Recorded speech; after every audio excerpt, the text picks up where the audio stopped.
Hello, everyone. Hope you're well. Hope you're having a good week.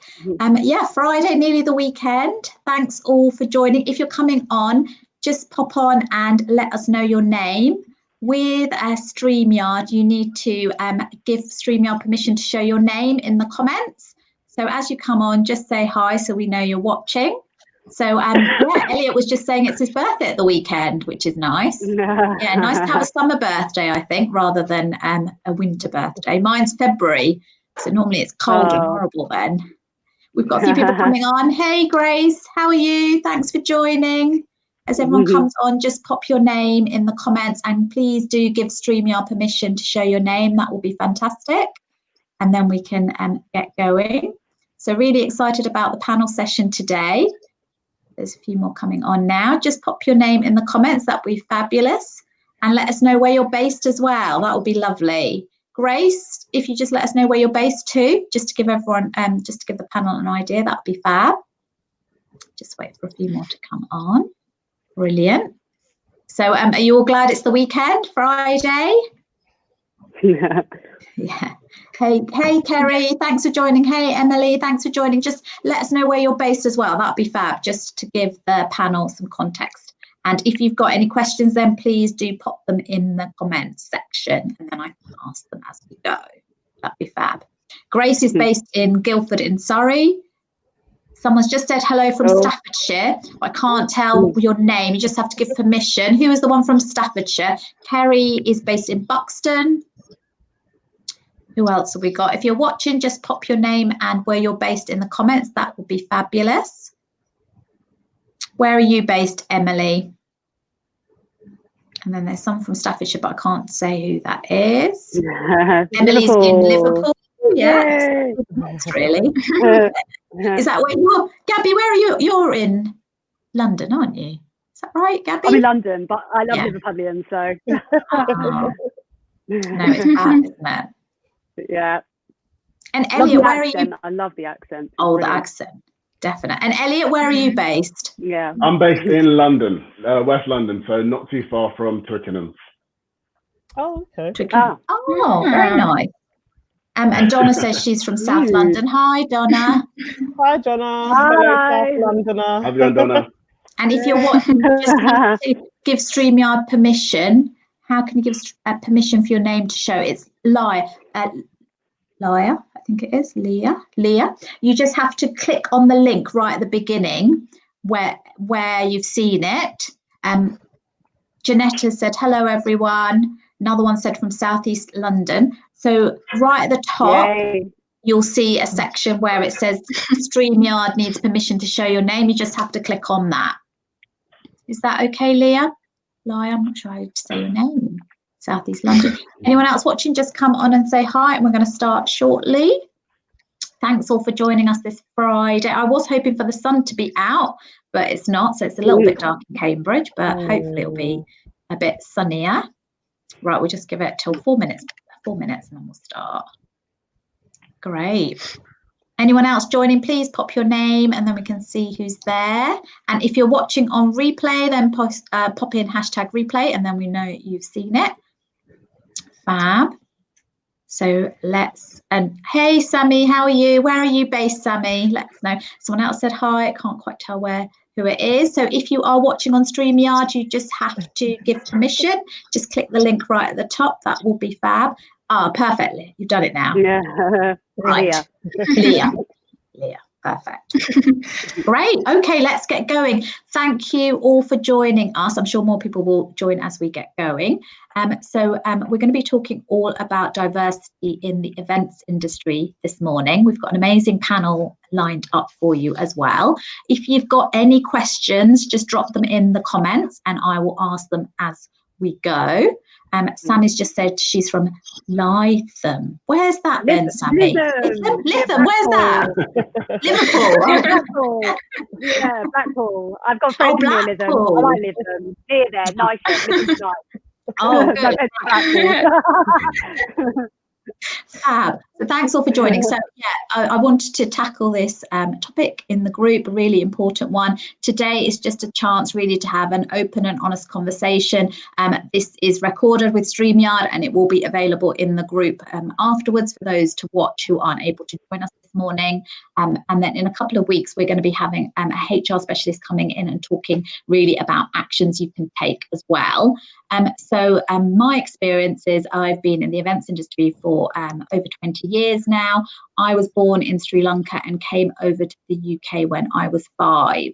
My parents gave me an English first name. So I'm Sri Lankan, my parents Sri Lankan, I was born in Sri Lanka. They gave me an English first name because they thought it would be easier when we moved to the UK. They knew we were going to end up living in the UK at some point, and they gave me an English first name because they thought it would be easier for me.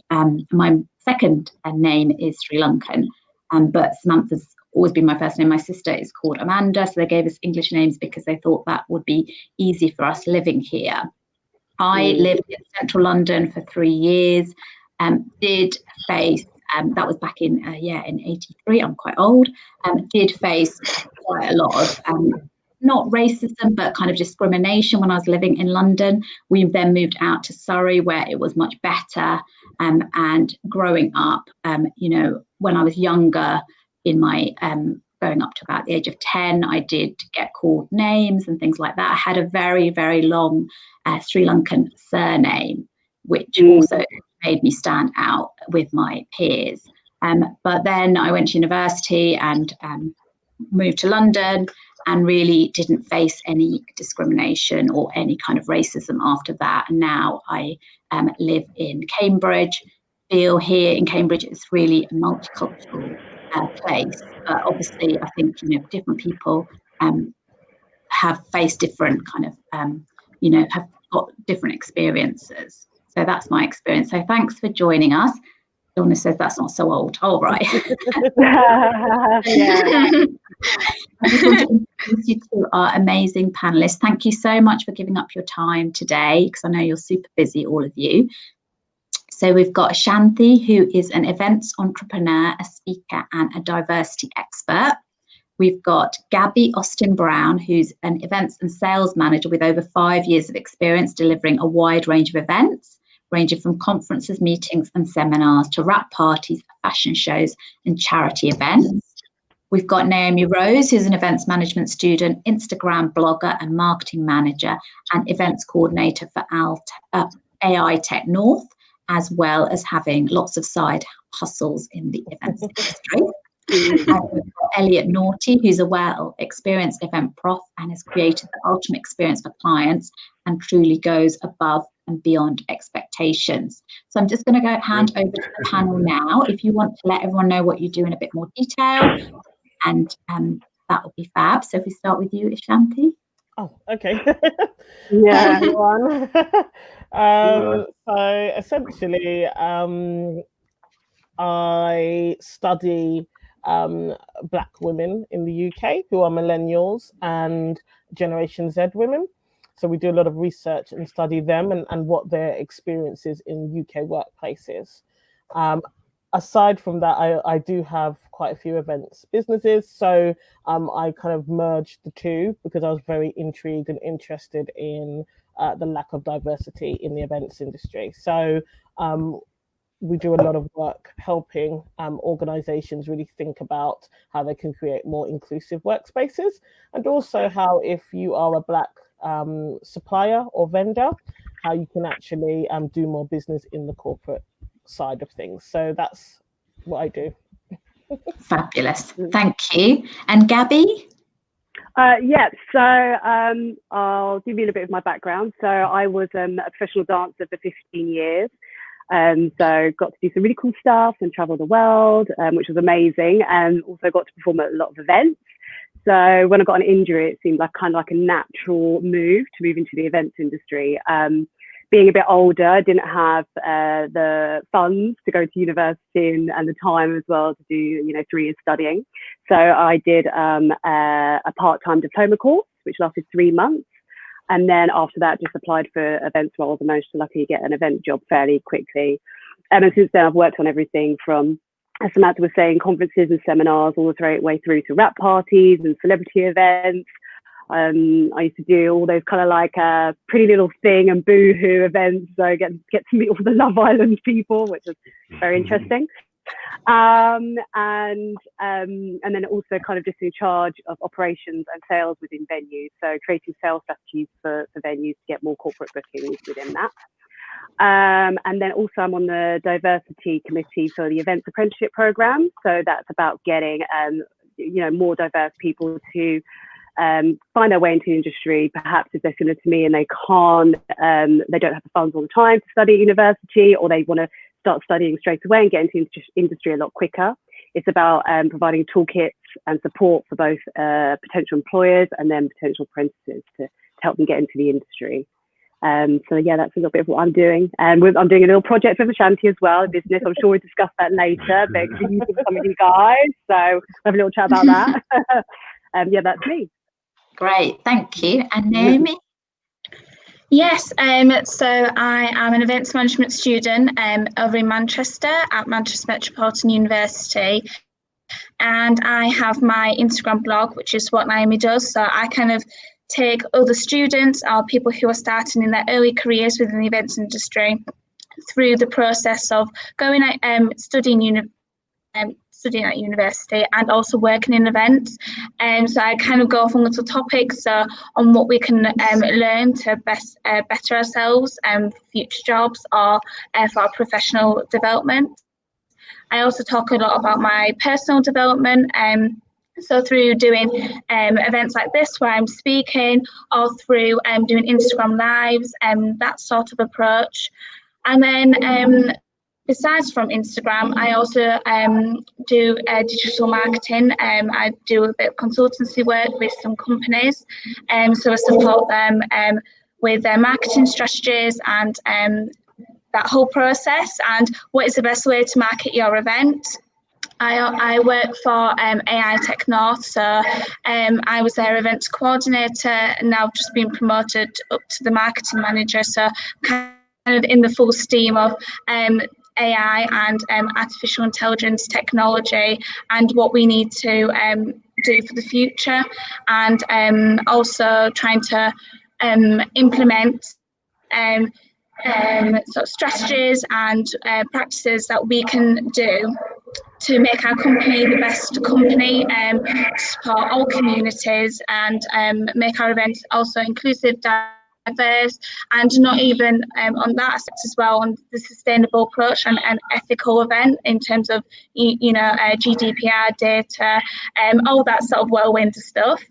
So yes, so I think I'm really excited to be part of this event today to talk about my experience, not particularly with racism, but what I've seen in microaggressions as well, and kind of talk to students and also people who are starting in their early careers and what we can do to support each other and also make the events industry a lot of a better place for everyone. So I'm really excited, and it's great to see Elliot here as well, because he actually featured in one of my campaigns I did during the Black Lives Matter movement, and and I think it's through actively looking, and yes, I'm looking forward to the conversation, but I won't talk for too long. I'll let you go to Elliot now. Thank you, Naomi. And Elliot? So morning, guys, or afternoon. It's going to be soon. Yeah, I'm Elliot Nortey. I've been working in the events industry for about 10 years, working for different experiential agencies as a freelance event manager. Out of university, I think I was looking for something that fitted my skill sets. And I think I more stumbled into the events industry. It wasn't something I seeked out initially. But once I got a taste, I kind of realized that it was something that I enjoyed. I enjoy working on events. I enjoy the practical side, operational side, and just meeting new people. I think meeting new people is something that I forget that is a great core of the events industry. You get to meet such a diverse amount of people every single day on different campaigns, different activations. So from falling into the industry, I've kind of been in it for 10 plus years now. And I've worked on so many different pop-up stores, campaigns, festivals, with an array of different brands and clients.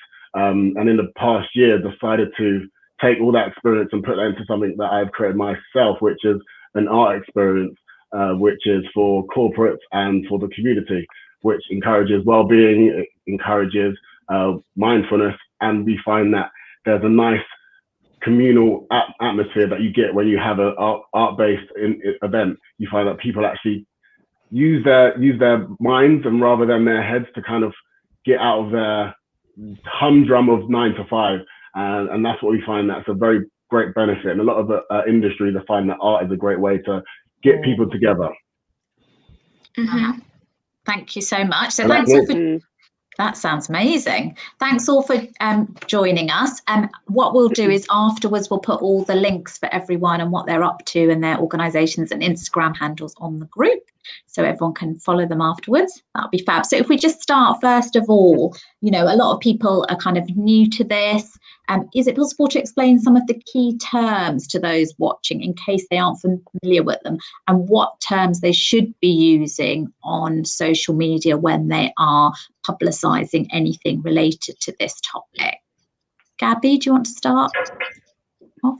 Yeah, so yeah, I'll start. I'll go through some of like the key terms. Sorry if a lot of you know some of these, but some people might not. So I'll just kind of go through a few of the key ones. I think the first one I'll start with is BAME, the BAME group, as we're kind of like all being lumped into, and that's Black, Asian, and ethnic minorities. So there's a bit of controversy around the BAME. I prefer to look at people as individuals, just say whether they're Black, whether they're brown, wherever they're from. I would prefer, but if you see the acronym, that's basically what it's referring to. And then we have a white supremacy.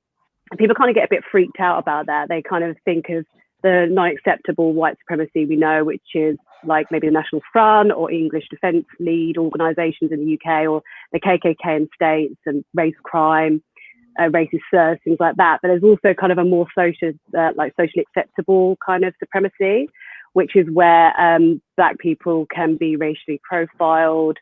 There can be a fear around Black people being in their presence or having biases against them, discrimination at work, hiring discrimination, tokenism, things like that. So that's kind of like socially acceptable. I don't know if I should keep going or let somebody else speak. I'm everyone else wants more around white privilege or white fragility, if anybody wants to talk about that. Or yes, I'll carry on. Shanthi, go on then. Go, Shanthi, go on. No, I think it's just more about it's such a broad question. So it really depends on what it is you're trying to say and who it is that you're trying to refer to, as to, you know, explaining what all of these terms mean. And context is also everything, right? If you're just on your personal social media and you felt or wanted to say something about the Black Lives Matters movement, then you can use the hashtag if you wish to, and share your thoughts on that. In the workplace, probably, you know, if you are colleagues with someone, or you're at university and your fellow students and you're wondering how to refer to someone, just ask them, what would you like me to refer, you know, if I describe you and you're not in the room, how would you like me to describe you? And they will often tell you, I'm okay with you saying I'm Black, for example. It's always best to ask, I think, in real life. I think there is a real difference between what you see on social media and real life. If you have people in your life as friends, colleagues, it's okay to respectfully say to them, look, this is a question that I have. Would you be happy to discuss it with me, answer it? And if they are, they will, and you're likely to get an answer. Yeah, that resonates with me too. I think there's a lot of unsaid questions, and a lot of people are scared to actually ask questions in the kind of day and age we're living in. Even though we're more connected, it finds that people are more disconnected. And the fear-based non-question actually leads to a lot of non-answers. So I think we all need to be quite capable to ask the questions that might be sometimes scary. But with those questions, you'll get the real answers that we're all looking for. I think transparency is the one thing that we all need to kind of go for. All of us have a kind of base where we have friends that are of different ethnic minorities. So I think we have these conversations in our small pockets, And I think we all get really scared to view our opinions outside of those pockets. So I think we just all need to be very aware that everyone has these questions and that no one has the right answer all the time.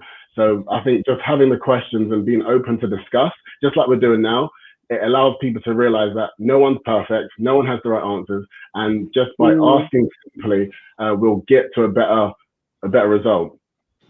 Yeah, absolutely. Yeah. Thank you. Anyone else like to add to that? Gabby?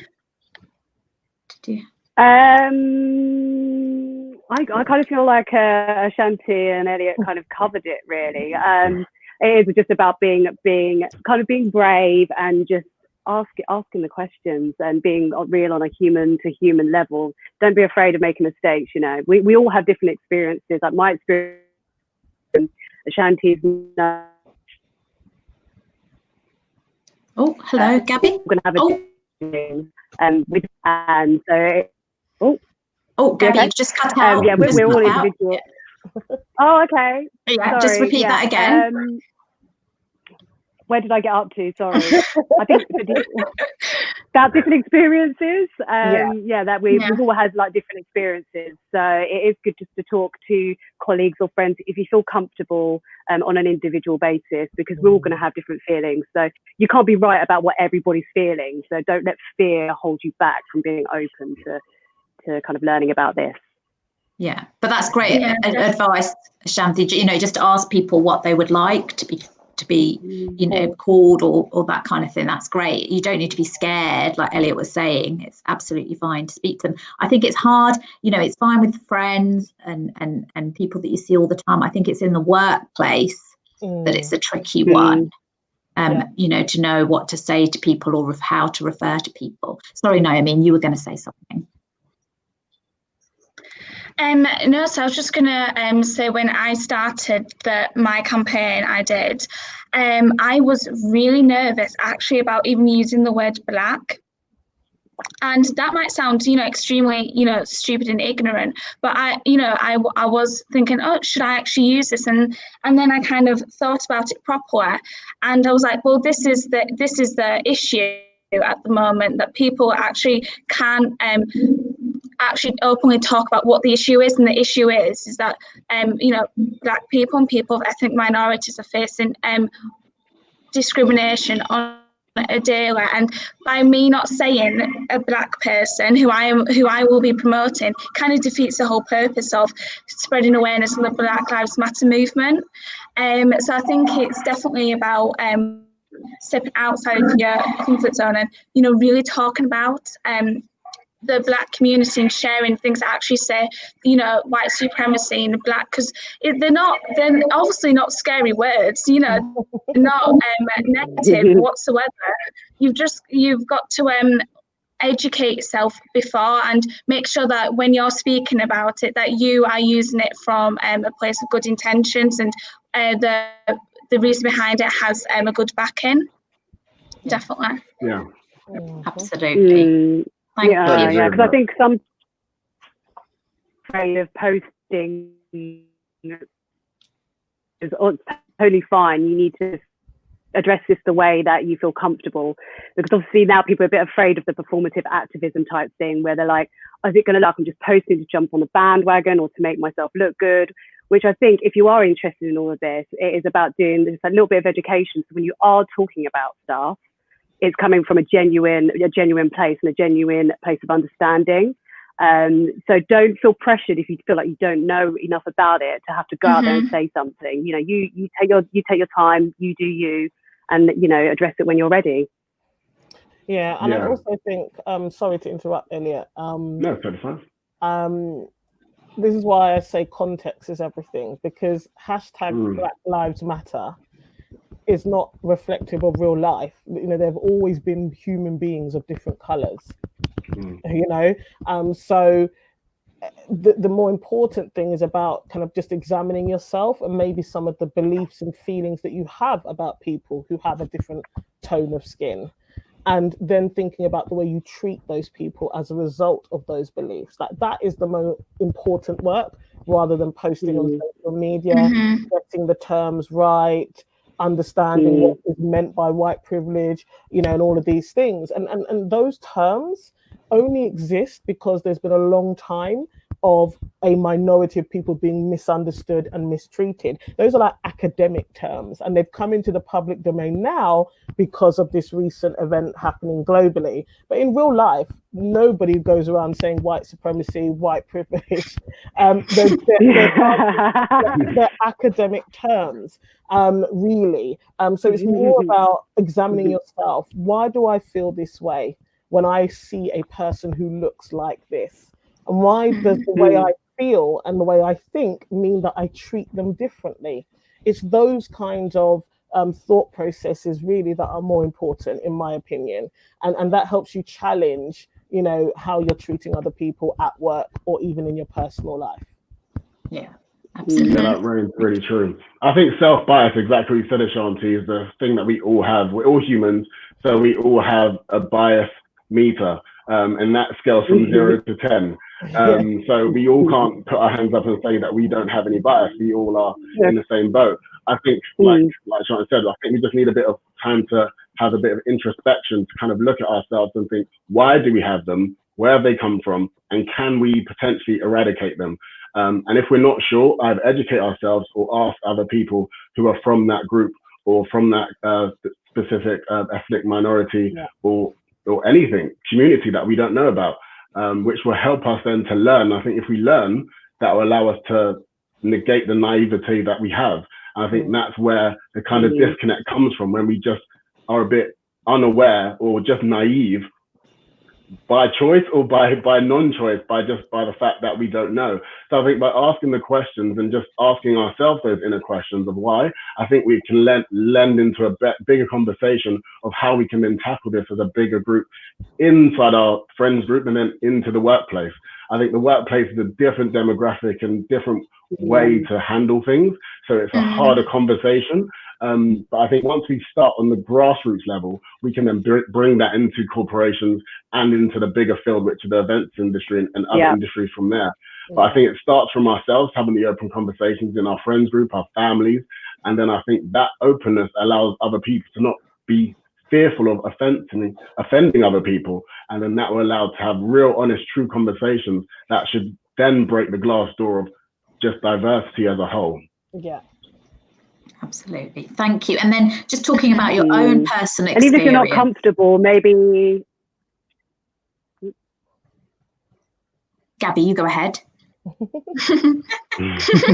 Oh, sorry. I was just going to say as well, even if you're not comfortable talking with others about this, there's plenty of other resources out there, whether it's documentaries, films, books. You can just go and like kind of sit down and do that for yourself if you don't feel comfortable speaking out initially, you know. Sorry, Samantha, about your own experiences, you were saying. Yeah, what are your own experiences? Working in the events industry, do you feel that you've faced discrimination in some of the roles you've done? Do you know what? This is a difficult one, because I don't think I've personally faced discrimination that I'm aware of. I've worked in environments where there have been microaggressions and quite outward racist comments. But I'm going to take this back a little bit. And I don't know if this is relevant, but I think kind of a bit what you were saying in the beginning, Samantha, when I was at school, I lived in quite a predominantly white area. I went to a predominantly white school. There was like one Indian girl, like a couple of black girls and myself, over 500, 600 pupils or whatever, more than that even. And even then, I noticed that I was treated differently at school, whether it's silly things like chatting in assembly or something like that. And I'd be talking with 3 friends, but I'd always be the one that would get told off or get made to stand up or something like that. Which, when you're quite at the impressionable age, you start seeing yourself as not safe in certain environments. You start building up a kind, not a wall, but you have to build up these mechanisms to protect yourself through the rest of your life, really. Minding the way you behave, or change the way you look, maybe change the way you speak, just to make people feel comfortable, because when you were being yourself when you were younger, it wasn't appropriate and you weren't treated kind of the same as everybody else. So so maybe I changed the way I did things to fit in. So that's not being true to myself. So even though I might not have felt discriminated against as an adult, from child, I had to change some of the things about me so I felt like I could fit in. And I think that's quite an important thing to know and to think about. Because it starts from, from kids, baby, childhood, and affects everything that you do moving on. If I did hear anything in the workplace, I would always say something. I worked in a male-dominated environment, and they used to discriminate in everything and anything, but I always used to have to stand up and say, it's not appropriate, I don't want to hear that. And stuff, so I have to stick up for myself. But otherwise, not personally, I don't feel like I had opportunities taken away from me necessarily because of my colour. So I think that there's a difference between being able to identify if you've personally experienced racism and understanding that systemic racism exists regardless. Okay, so because there are people who may say, I personally have not identified or noticed that I have had a disadvantage or been treated differently because of the color of my skin. But regardless of those personal experiences, systemic racism exists, and it means that collectively groups of people are disadvantaged, especially in the workplace. So when it comes to the events industry specifically, my businesses are event suppliers, right? So I'm not in a corporate environment as an event manager, but I definitely would say when I've attended events, industry events, obviously I've gone and I've often been the only person of color in the room. And unfortunately, what that means is that sometimes I'm mistaken for the cleaner, a receptionist, a waitress, when in fact I am usually a speaker, or we're actually there as a supplier. And I would also say that, even in the sales teams that we have, that I've built into my businesses, I have had to be conscious about who I hire, because unfortunately I don't want a couple of things. I don't want, if I hire somebody who's black to do my kind of sales and the business development, I don't want them to feel uncomfortable, but I also am aware that sometimes that can be a stumbling block. And so sometimes, quite often, the sales individuals in my businesses are English, and they experience far less friction when it comes to approaching new potential clients. And I know from lived experience that has a lot to do with the color of their skin. So it's those kind of, again, that systemic racism. It's subtle, inbuilt into the system that we're all a part of. And it does mean that we have to work 1,000 times harder quite often as a supplier, get the client, but also gain their respect and trust. And for no other reason than the fact that, I'm black. And what I do quite often, before I started talking publicly about race in the workplace and the events industry, I would make sure I'm not visible on any of our marketing material wherever possible. Because I've had experience where we've had phone conversations, email exchanges, you go and meet the client in person, they walk past you several times in the lobby because they're just not expecting me. They do seem a little bit confused when I introduce myself. And so what I started to do was just remove my visual presence from a lot of our marketing, any of the kind of initial outreach work. And I'd wait until our kind of salesperson or a member of the team had taken the transaction so far, and then maybe I would, get onto a video call or go and meet them in person. So those are like my experiences in the events industry. Yeah, great, thank you. How about you, Elliot?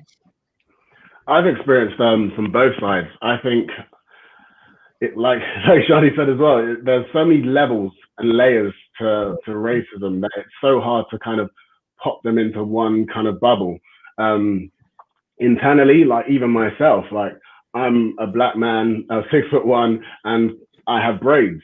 I was told since a young age, for me to be in any corporate workplace, I would not be able to have braids. And that was from not just my peers, that was from teachers as well.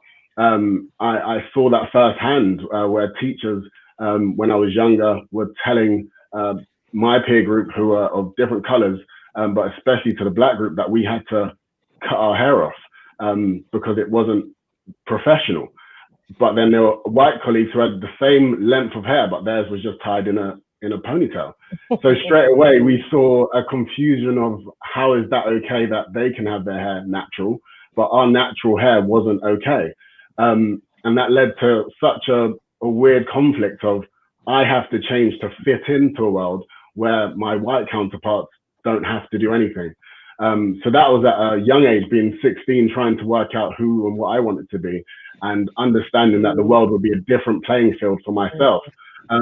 But personally, I tried to not take that as a kind of brick that I would have to carry. And I've always been someone who didn't want the color of my skin to stop me. But as a rule, life is life. There are people who aren't. I'm lucky enough growing up in quite a diverse group of friends that allowed me to not really see race as the most prevalent thing.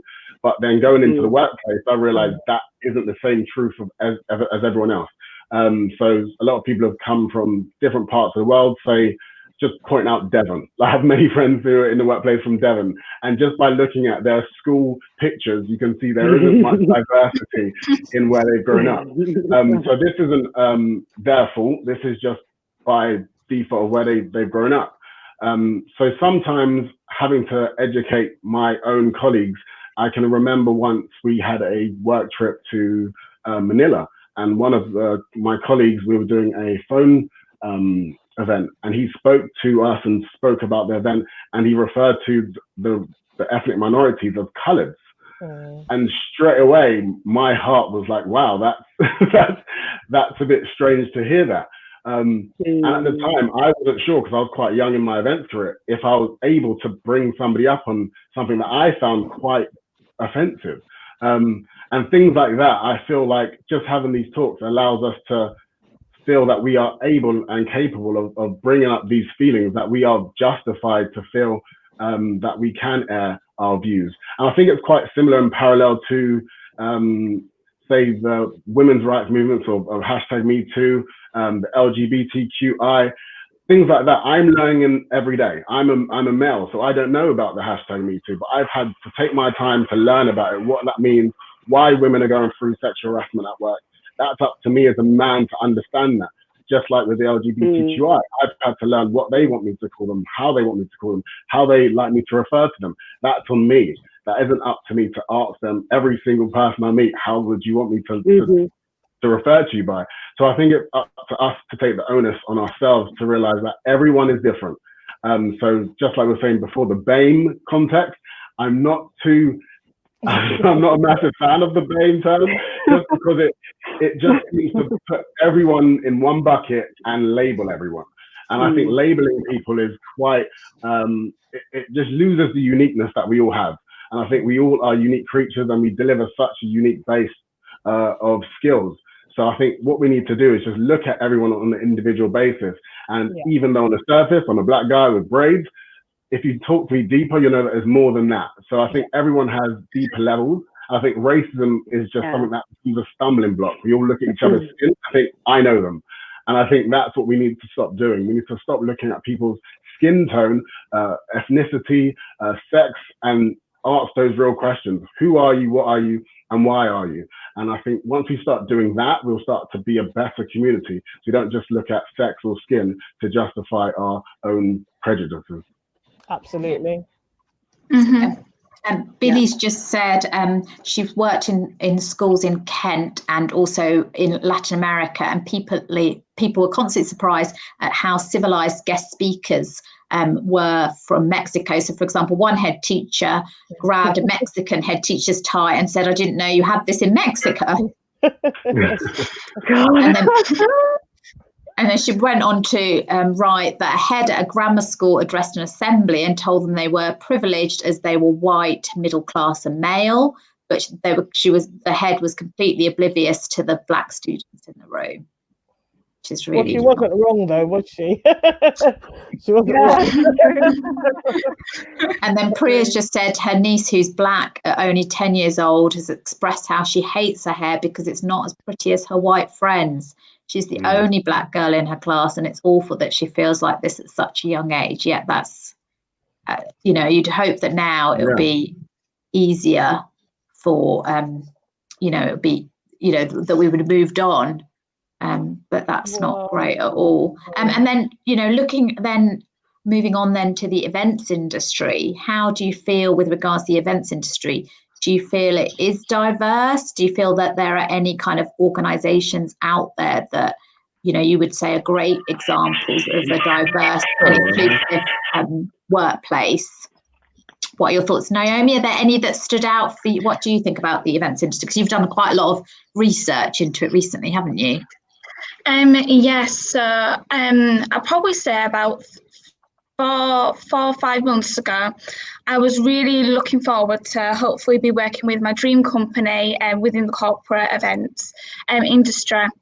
And then once I kind of became aware of the actual issues, I started actually looking into this company, and I looked into the, you know, the workforce and their actual events, and then I realised that they haven't been talking about what's been going on, even with regards to coronavirus.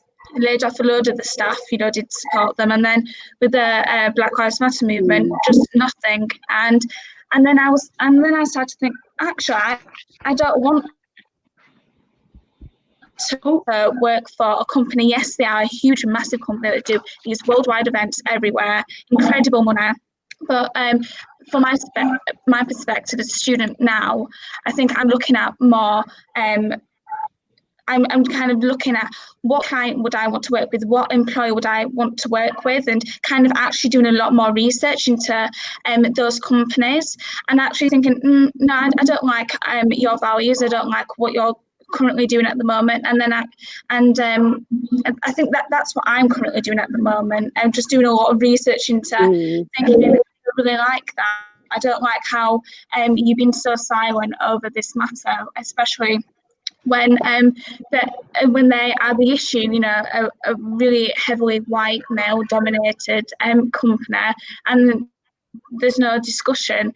And with those companies, I think that's more important for them to talk about it. You know, these companies that have, you know, really heavily white workforces, they should be the ones who should actually be driving the conversation, and they weren't. And I made that decision, and I was like, I don't want to work for them anymore. So I actually sent them an email and expressed my feelings and said that, you know, I no longer want to work with you. And I said all the exact reasons, quite a lengthy email. And I said, this was the reason, unless I could work with you, and we can work in a way that we can create some sort of change within the company, but I haven't heard back. So I think for myself now, I'm doing a lot of freelance work. So when people come into me, I actually ask them, you know, I say, what do you do? Like, what are your values? And then I also do a thorough research into them and find out what they do, if they are an ethical company, and that's important to myself, and I think really important for students who are young people who are going into the events industry now, that actually look into these companies and then, you know, properly and hopefully eradicate these companies that aren't doing anything about it, and these companies that are staying silent, they'll hopefully just die off slowly. That's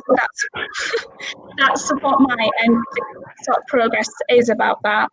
But in terms of my sort of experience, I kind of, when I've done my volunteering and when I've done some work experience, I have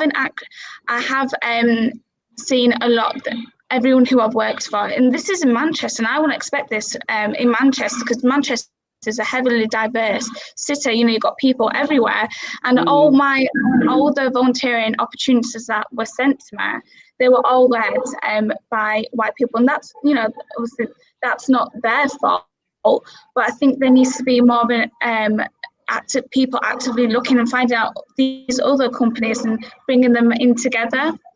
Because I think, personally, that's what I've seen in my university. We've got it's predominantly white students, and then with a couple of people who are black, and then Asian, and then I think we've probably just got about 2 teachers, and I think that is an issue.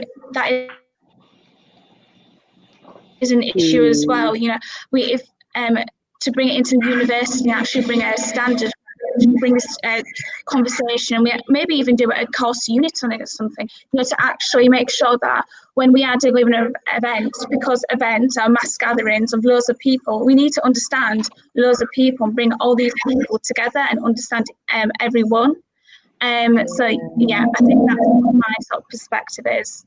Yeah, I mean, Naomi was one of the people that I noticed online over the last 6 weeks who has consistently and quite fearlessly talked about this issue as related to the events industry. And what Naomi is an example of is what is called, there's two things really that are happening right now. One is called employee activism. So we're seeing now that a lot more individuals are having expectations of their employers and the companies that they work for, so much so that they're trying to hold them accountable and actually saying, well, hold on, where's the evidence of the values that we have on the website? Where's the evidence of the values that we have on these branded coasters and mouse mats? And so we see now, as we move on, specifically with what we call Generation Z and Generation Alpha, they are the ones who are going to have more expectations from their employers and are actually going to make job decisions based on that. And so Naomi, when she speaks, she's literally of that generation who feel that way, whereas older generations were, you were silent, you just got on with your job, you absorbed all of the microaggressions and you took your wage packet and went home. But we're seeing that younger generations don't actually feel that way. Yeah, absolutely. Thank you. And what are your thoughts? Definitely. What are your thoughts, Elliot, about the events industry as a general? I think it's I think gone are the days of just needless words and rhetoric. I think that's something that we've all seen, and I think words don't mean nothing if there's no action. And I think that's something that we're all too, I'm not going to say fearful about, but we're all too aware of that just could be the case. We could all shout out Black Lives Matter. We could all have this lovely moment where we all take a stance, but that doesn't really matter if nothing really happens. Yeah. As a rule, these aren't new issues. These aren't new topics. If you're a minority or if you're someone of the other category, this is something you live with every day of your life. So it's good to have someone or people or corporations or industries take a note and look at what the problem is. But it's not just about looking at the problem, it's about bringing in some actual actions and some actionable steps that we can take to make it better. As a rule, for me personally, I've seen both sides, and I've been fortunate on both sides of the coin. I've worked with brands initially where, when I started my career, there wasn't many Black role models, as you could say. There wasn't anyone that I was looking to say that's what I would aspire to be. And I think that's something that is now changing. And there's a quote that says, "You can't be what you can't see." And that's what I believe is true in many people. If you can't see someone in your ethnic minority or your group, you feel like it's not possible for you to achieve that. And I feel that if we have more of those mentors, or we have more companies understanding that if they do have a diverse pool, they have better decision making at the end of the day. It really helps having a diverse pool of people that allows you to really understand. If you are a brand, say, you can deliver a message that resonates with people at a high level. And I find that there are many creative agencies that I work with. Sadly, I am usually one of the only Black males or Black faces in the room. And I think that's why my voice does resonate a lot with a lot of agencies, because they do want to have that. And it allows them to have that tick, if you want to call it that. I tick a box. And I think we need to not be ticking boxes. And as much as tokenism is great to get your foot in the door, I think we need to look at the bigger conversation of why isn't there much diversity from women of color to men of color to any other group? Why isn't there? And is that because the culture isn't accepting, or is that just because they don't feel like they're accepted? So I think we need to work out what that issue is. But if we create inclusive environments and allow there to be a conversation, I think people who wouldn't naturally aspire to be in those groups where they don't see anyone will feel that even if there isn't someone who looks like me, there'll be people that understand me. And just like what Naomi's doing, she is a Black woman, but she understands what Black women and what Black men are going through. So just having that conversation makes you feel like you're not the only one in the room who isn't being listened to. So I think it takes our counterparts to realize that you don't have to be an ethnic minority to understand the issues that are faced by ethnic minorities. And once you have that conversation, I think it's nice. A little. Was that you, Gabby? So also, I think we can't put this all. Can you hear me? Okay? Yes. Yep. Can you hear me? Okay.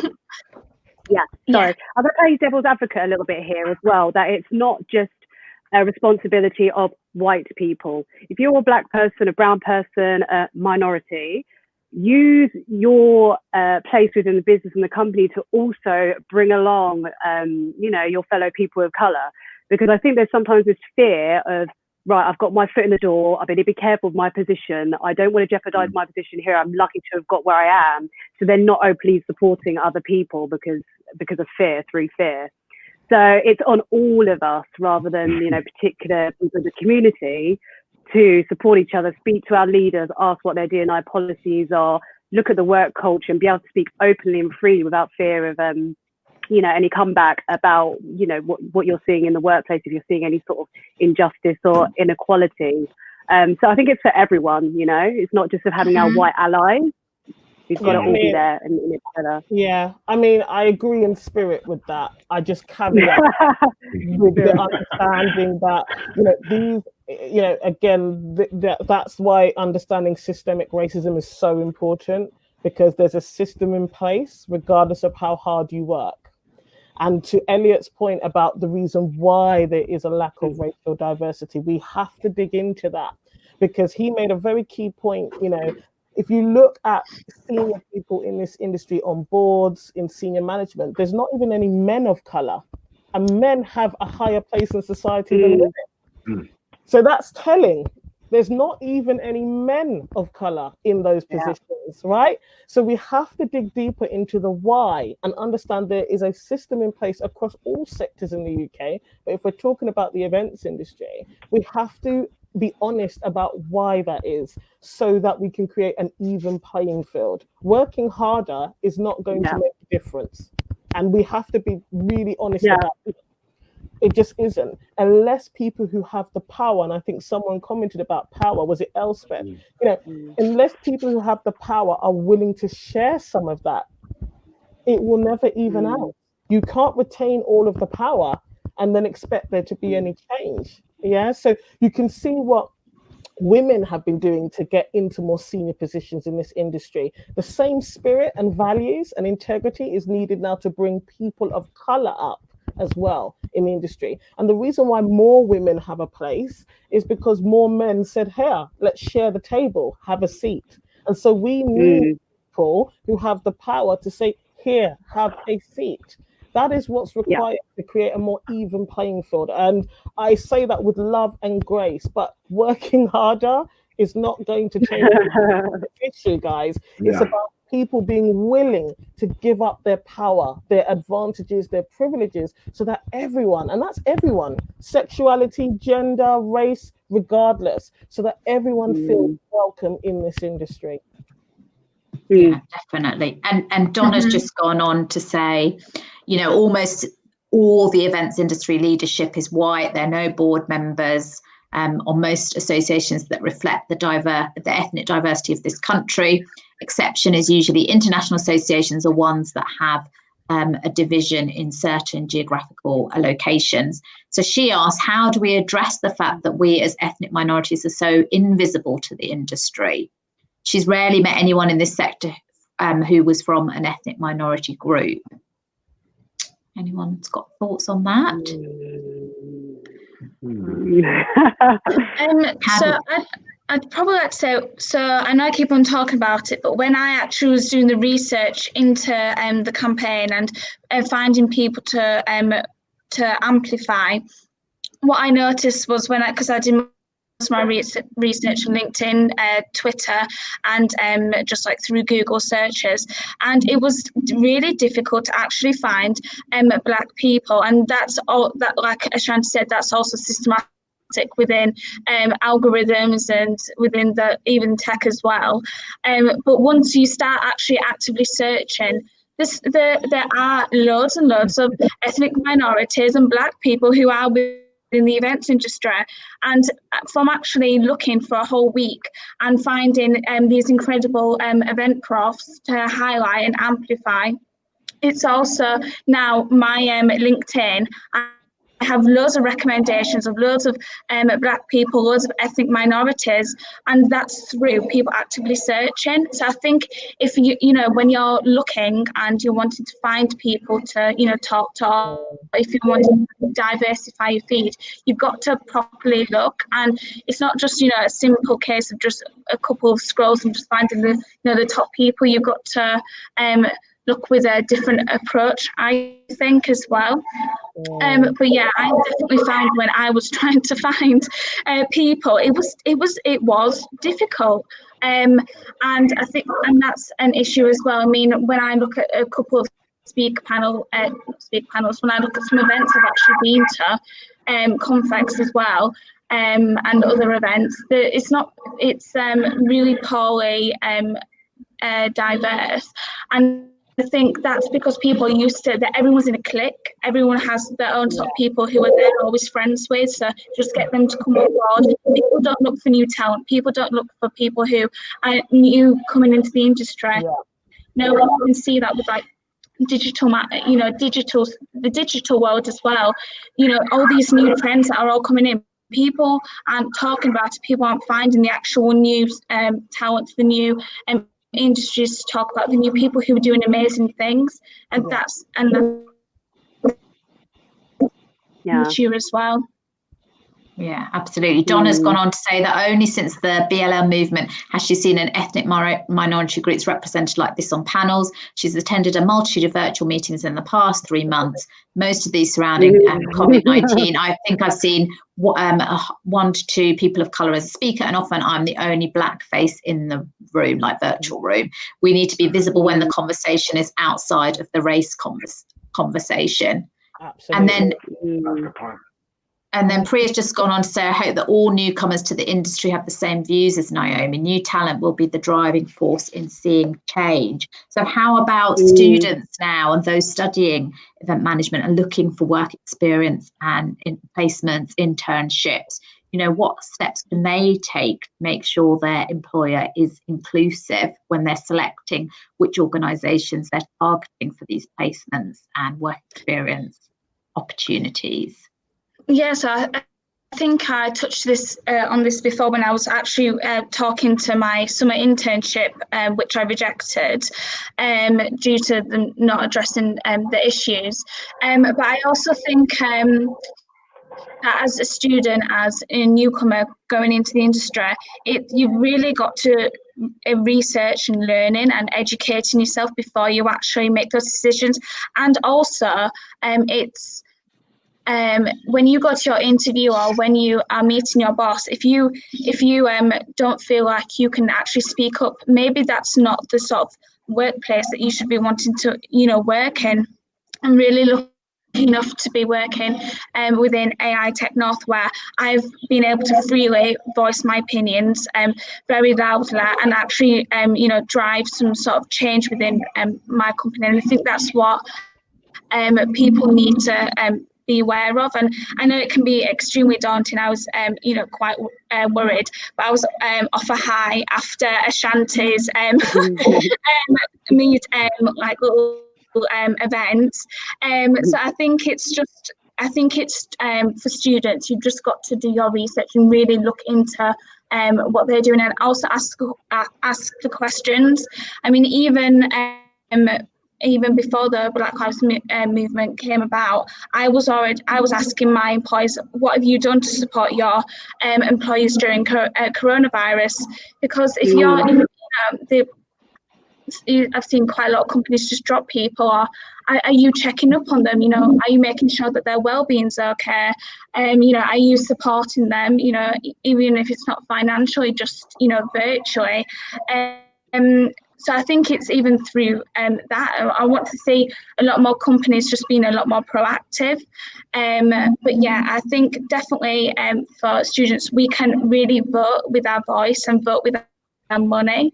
When we go to an event, we should, you know, be able to say in the feedback forms, or even before we go to an event, drop a comment or send an email, say, I'd really like this to be changed. I'm not, you know, I know a really good speaker who would be perfect for this event, and, you know, being able to offer those sort of ideas openly, because like everyone always says, that's the only way you can kind of drive changes through just talking and being able to be open. But yeah, definitely, I think particularly my generation, because, you know, we will be driving the future, is we've got to be able to have a voice, and I think a lot of us do. You know, I've seen all over Instagram, lots of you know, my peers have been really visible and really talking about the issue. And like everyone said, it's not all about what you do online, it's always about what you do, you know, behind the scenes. Yeah, I think that's also really important. So like I said, you know, you need to be able to have that open conversation with your employers, and yeah, and your future events you're going to be going to, you know, make the suggestions. What can they do better, and be open with it. It's okay to leave a public comment. But I think that is really an example of how new generations. I mean, I sit back and think, if I never say anything about this again in the events industry, it doesn't really matter, right? Because the younger generations will, because these kind of things are more embedded in their lifestyles, in the way they communicate, the way they complain anyway about anything is online and public. And so that generation will take care of things for us. I would say, just from a kind of a pragmatic point of view, is, look, do not be disappointed that you don't see mass changes quickly. So if you're looking for a job right now or a placement, and actually the options before you are not diverse, it is what it is. Okay, so change on a mass scale is going to take time. So don't be disappointed by that. The reality is, if you need to take a job, take it. What you can do as an individual person, though, is just treat people well, regardless of what they look like. And if more individuals did that in the workplace, then it would catch, you know, and other people would start doing it too. Because I think we have to be very realistic about this at the same time. And when you raise your voice, the way Naomi does, the way many other people are, if you experience resistance, that's normal. Don't be disappointed. Don't let it surprise you. There will always be people who either don't understand or really don't want these changes to happen. And that's the reality you have to prepare yourself for. Yeah, absolutely. I agree with that. Yeah, and I'll just quickly say that I wasn't saying for everyone to turn down internships. I wasn't, you know, that was not what I was trying to you know, get across. I would have happily worked for them, but, you know, I didn't get a response back, and I had other opportunities lined up. But what I was just trying to say is that you've got to be able to, you know, speak and just kind of be that person to open up the conversation. Yeah, don't turn down it's tight. No, if you need the job, take it. Yes. And then are there any organisations, any event industry organisations that do stand out for you as really good examples, or they're none, you know, or event shows? Is there any that stand out, just so that people can go and have a look and see what they're doing? The agenda.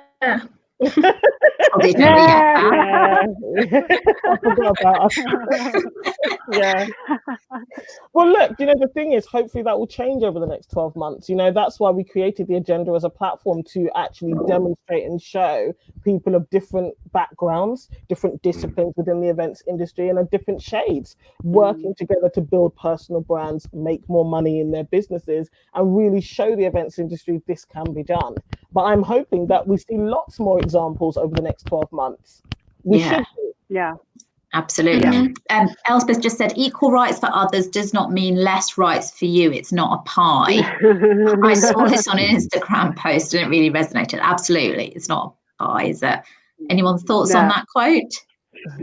Yeah, I think if everyone understands that the world's abundant, then we believe that to the highest degree. And I do believe that. I don't believe if someone takes a job position, then there's no job position for me.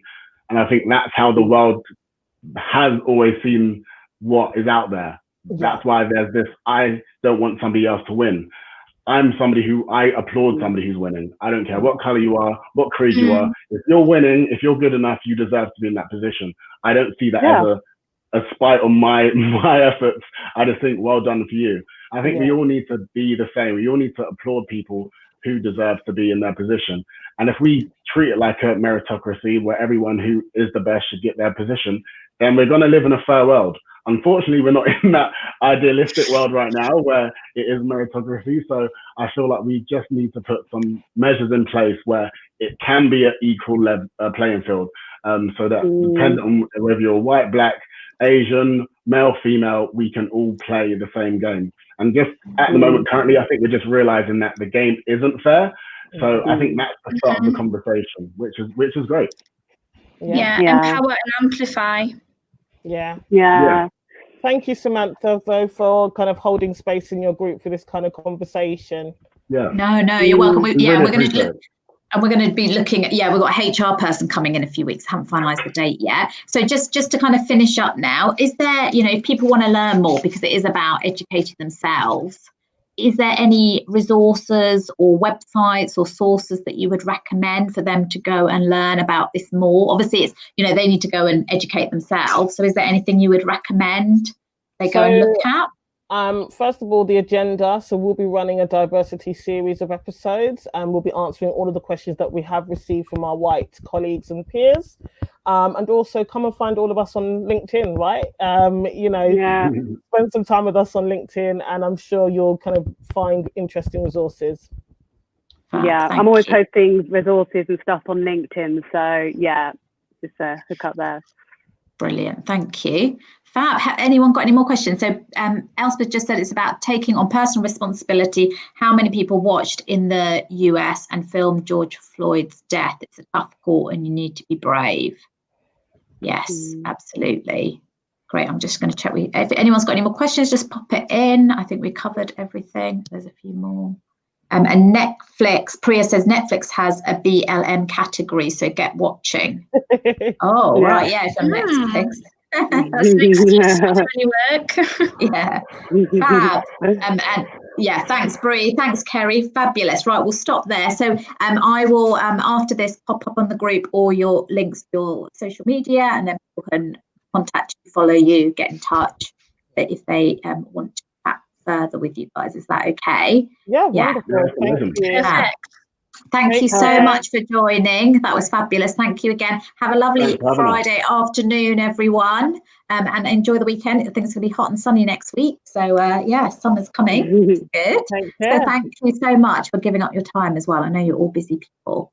So have a lovely Friday afternoon, everyone. Thanks again for joining. Thanks so much. Thanks, Elliot. Thank you. Bye. Bye.